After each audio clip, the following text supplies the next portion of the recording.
Hello, this is Jason with Oregon Sleep Associates. Welcome to our video instruction series.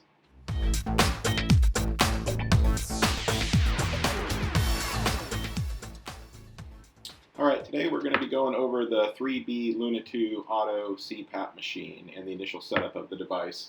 The device comes with a carrying case. You'll have your standard tubing, obviously the base unit itself, your power supply, a 2-prong cord to the wall.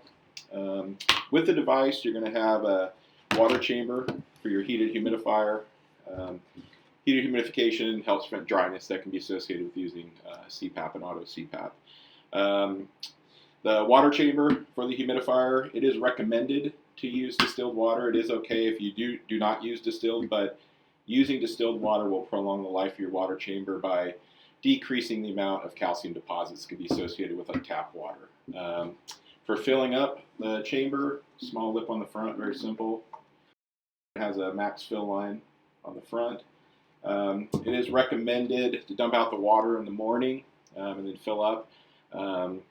Maintenance on the water chamber is going to be weekly. You want to wash it with a mild dish soap and some lukewarm water and rinse it out. Just let it air dry in your dish rack. Once you get the canister filled up to the max line, you can lock the lid down. Water chamber will slide in flush with the machine here. The tubing is a standard 6-foot corrugated tube. Either end can fit on the machine or the masks. And the tubing will connect here on the back. You see the port. So again, either end of the tube can connect to the machine. And you just line that up with the port here on the back. When they're new, they're a little sticky, so if you can kind of get it lined up and kind of walk it back and forth, it walks its way on there. The tubing, you can also get an insulator for the hose. One of the problems when you're using heated humidification and a standard corrugated tube is the tube is going to be the exact same temperature as your room. So in the wintertime, obviously, room's going to be a little bit colder, and sometimes people just sleep in a cold room in general. So the insulator here is basically just a sock for the tube. You can feed your hose through it, and basically is going to prevent the cold air in your room from directly hitting the outside of the tube, which again will decrease the amount of condensation that can build up during the night. This is an optional accessory to get, but it is recommended when you're using the standard tubing with the machine. Maintenance on the machine itself is going to be an air filter. So this is the air intake on the back. Small tab here you can roll out. So with this filter here, you can pull out.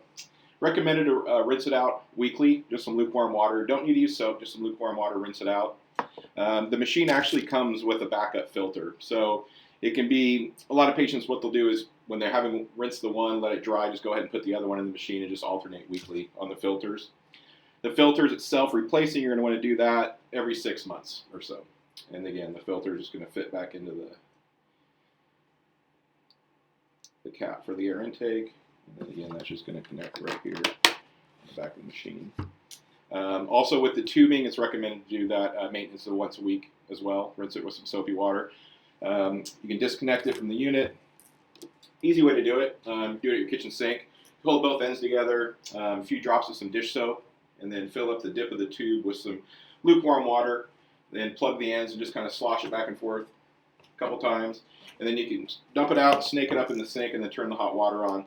Let the hot water run through it until it runs clear, and then take it back in your bathroom and hang it over your shower door or shower rod. Just let it air dry for the day. As far as data management goes, there's a few different features on the Luna 2 as far as getting the data. There is an SD card on the back of the unit. There's also a couple other options for the data. There is what they call an iCode. There's also an app for the machine that allows you to scan a QR code that uploads your data to their cloud database. And we'll go over those two features, both the iCode and the app, in future videos.